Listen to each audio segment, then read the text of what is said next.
Fait couler donc très salive dans le pays depuis l'annonce lors d'une conférence de presse du chef de l'État, disant que lui n'est pas preneur d'un troisième mandat, mais si jamais le peuple le lui demande, il accepterait.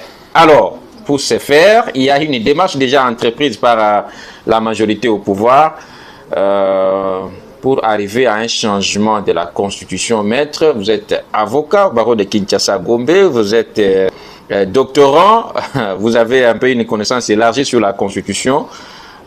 Aujourd'hui, peut-on parler du changement ou modification de la Constitution? Oui, je voudrais aborder le premier problème que tu as relevé. Les propos du président de la République sont des propos, en fait, de celui qui ne veut pas dénoncer tout haut que je veux que vous puissiez me donner. Le président de la République, à son état, à son niveau, sait très bien que le peuple ne donne mandat que par une seule procédure. Le peuple ne donne mandat que par voie électorale. Et c'est l'unique voie démocratique brandie et prônée par son parti, qui est l'UDPS, qui est le parti cher à Étienne Tshisekedi à Moulumba, le père ou le grand concurrent ou créateur de la démocratie. Donc, il voulait que ça soit réellement un État démocratique. Et un État démocratique, le mandat n'est conféré que par voie d'élection, voie d'expression légale. Alors, le président, connaissant bien qu'il ne saura plus se représenter aux élections, le peuple ne va pas lui donner un mandat. C'est simplement ce qu'il faut retenir. Le peuple qui va vouloir lui remettre un mandat, c'est-à-dire le peuple là voudrait que le président devienne candidat. Alors lui, étant dans l'impossibilité de devenir candidat, le peuple ne lui donnera pas un troisième mandat. C'est simplement ça le problème qu'il faut retenir. C'était simplement une réponse pour entendre comment nous allons réagir, le peuple, comment le peuple va analyser. Est-ce que c'est une demande implicite? Mais c'est une demande implicite certainement qui est reçue mais non fondée, autant que le peuple n'a pas le pouvoir de donner à un président de la République un troisième mandat. Entre-temps, le peuple n'a qu'une seule voie d'expression pour remettre les mandats, c'est pas voie d'élection. Mais l'article 5 de la Constitution, on va en parler sur le changement ou non de la Constitution, l'article 5 de la Constitution donne le pouvoir au peuple de décider sur son sort. Oui, mais il faut le lire, l'article 5, en donnant le peuple le pouvoir de décider sur son sort, on parle par voie électorale. C'est par l'expression de voie électorale que le peuple décide sur son sort, de choix de ses dirigeants ou de ses représentants. Le peuple n'a pas une autre procédure de donner un mandat à qui que ce soit. Donc que le président mette en esprit aujourd'hui que le troisième mandat est impossible pour autant que le peuple ne lui accordera pas cela puisqu'il ne sera pas candidat à sa propre succession au troisième mandat. Ça c'est impossible. Donc c'est un débat en fait que nous ne pouvons pas tenir rigueur au chef de l'État. Il en a sollicité. Le peuple peut répondre d'une manière ou d'une autre en disant que non, cette demande est reçue, mais nous ne l'analyserons pas puisque vous ne serez pas candidat à votre succession. Vous ne serez pas candidat pour concourir au troisième mandat et vos mandats ayant été épuisés, vous allez observer et léguer le pouvoir de façon pacifique et légale à celui qui viendra après lui. Alors, clairement, maître, la majorité au pouvoir demande aujourd'hui qu'on change la Constitution au regard de certaines dispositions qui n'aident pas le pays à avancer. Quelque part, ne peut-on pas prêter l'oreille à cette majorité de sauver la Constitution qu'on accuse aujourd'hui? C'est une Constitution des belligérants, une Constitution qui est sortie d'après-guerre, tout le monde n'avait pas la légitimité, etc. Est-ce que cette majorité n'a-t-elle pas raison aujourd'hui de demander qu'on change cette Constitution qui semble être une vieille Constitution au regard de réalité? Je voudrais parler en premier lieu que nous parlons de la majorité, mais nous sommes dans une forme de dictature démocratique. Cette dictature démocratique se dessine déjà à partir des institutions représentatives du peuple. Vous regarderez l'Assemblée nationale de la RDC à 500 députés, et sur les 500 députés, nous avons 23 opposants, 23 députés de l'opposition. Sur 523, nous avons 23 députés de l'opposition. Déjà, nous vivons une dictature démocratique. C'est comme ça que la population a voulu, au regard des élections. Non. Puisque nous connaissons nous-mêmes la réalité dans laquelle nous sommes en train de vouloir amener notre pays. Il est inconcevable que dans un pays comme le nôtre, avec toutes les circonstances que nous traversons, que le peuple traverse, même si ce peuple reste un peu silencieux, mais il n'est pas un peuple naïf, mais ce peuple jusqu'aujourd'hui est observateur, un peuple est silencieux, mais le peuple n'est pas naïf, que l'on arrive dans un parlement où une assemblée nationale de 500 députés, l'opposition n'a que 23. Dites-moi, est-ce que nous sommes dans une démocratie majoritaire ou une démocratie du peuple?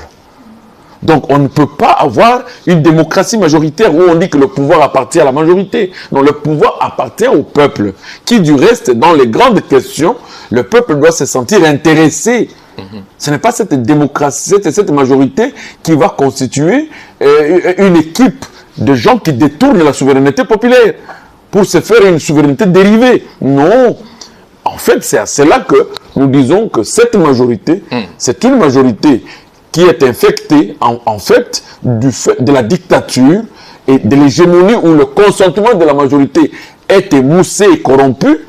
Nous ne pouvons pas aujourd'hui dire que cette majorité représente le peuple. C'est une majorité infectée au sens qu'il se sert d'eux-mêmes en détournant la volonté populaire, en détournant le pouvoir souverain primaire. Mais cette constitution ne nous aide pas à avancer, maître. Qu'est-ce qui a du mal à changer cette constitution, en fait? Comment vous allez vouloir qu'un pays qui vit avec 23 opposants au niveau de l'Assemblée nationale peut aujourd'hui se dire un pays inscrit dans les pays de la démocratie équilibrée? Non, le Congo n'est pas un pays à l'heure actuelle qui est sur la démocratie équilibrée. Je me rappelle avec à l'entrée du président Félix Tshisekedi au pouvoir, nous avons eu 123 députés de l'opposition sur 500 que composait l'Assemblée nationale. On pouvait croire, déjà à partir de 123 députés de l'opposition, que les débats devraient être quand même logiques. Vous prenez par exemple la commission PAJ. La commission PAJ a 2 députés de l'opposition. De l'Assemblée nationale? Oui, 2 députés de l'opposition. Quel est le type d'analyse qui peut être faite de façon équilibrée pour que les 2 députés puissent être entendus? Même s'il y a une protestation, même s'ils sont des grands intelligents et des grands lecteurs, même s'ils sont des chercheurs avérés, comment peuvent-ils convaincre le reste des députés? Entre-temps, ils ne sont que 2. Comment on peut créer un équilibre démocratique dans une commission d'élaboration de loi, de lecture de loi, de correction de loi, avec 2 opposants? Simplement. Vous trouverez par là qu'il y a un problème, il y a un couac. Si le peuple ne veut pas ouvrir les yeux, nous vous disons en réalité que l'on est en train de voler le pouvoir originaire du peuple pour le rendre un pouvoir majoritaire au sein d'une institution quelconque.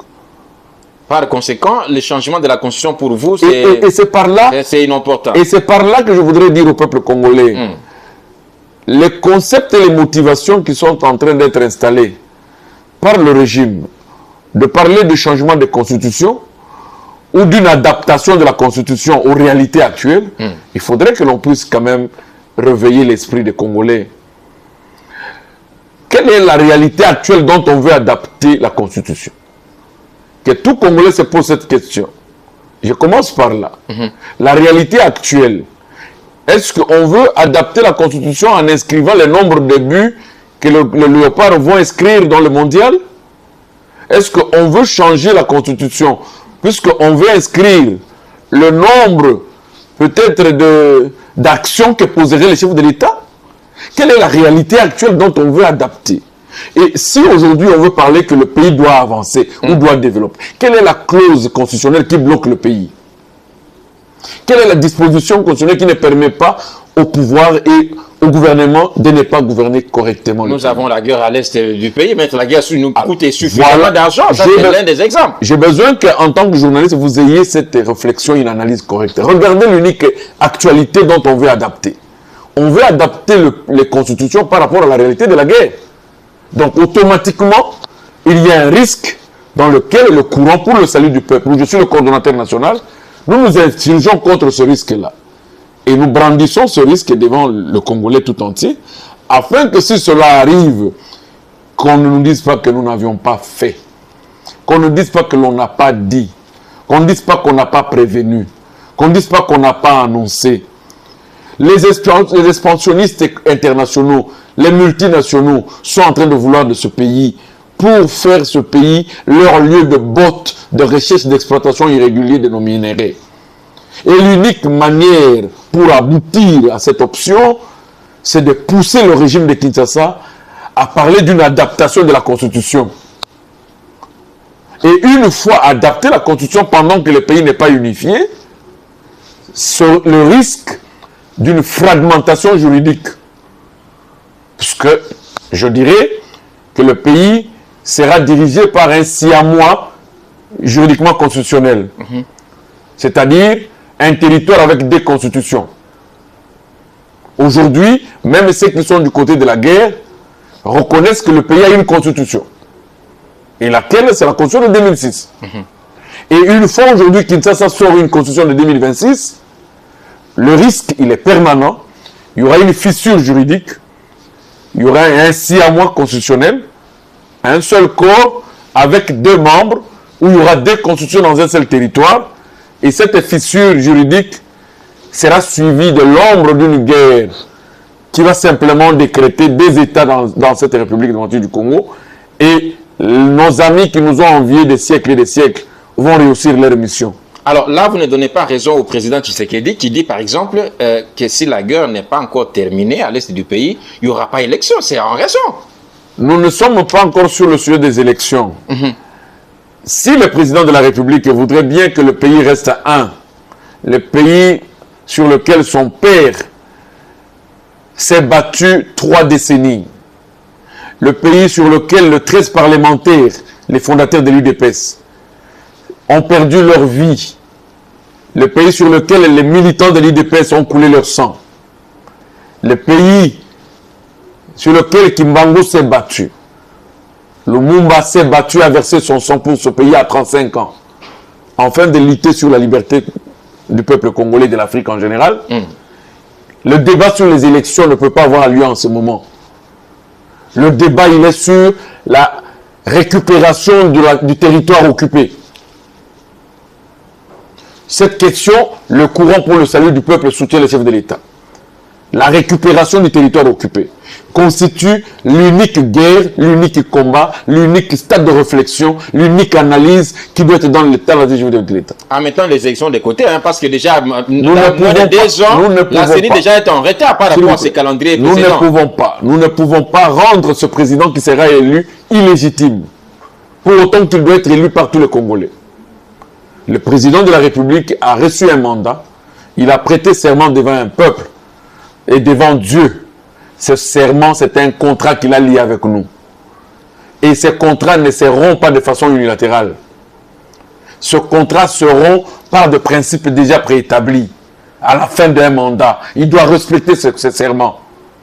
Le fait de n'avoir pas respecté ce serment, de défendre le territoire, de se mettre à défendre la Constitution et l'ensemble du peuple congolais sous sa sécurité, constitue une rupture unilatérale et une violation du serment qu'il a juré devant Dieu, devant les hommes et devant le peuple congolais vivant et mort. Alors, Maître Armand Lukeka, réfléchissons calmement.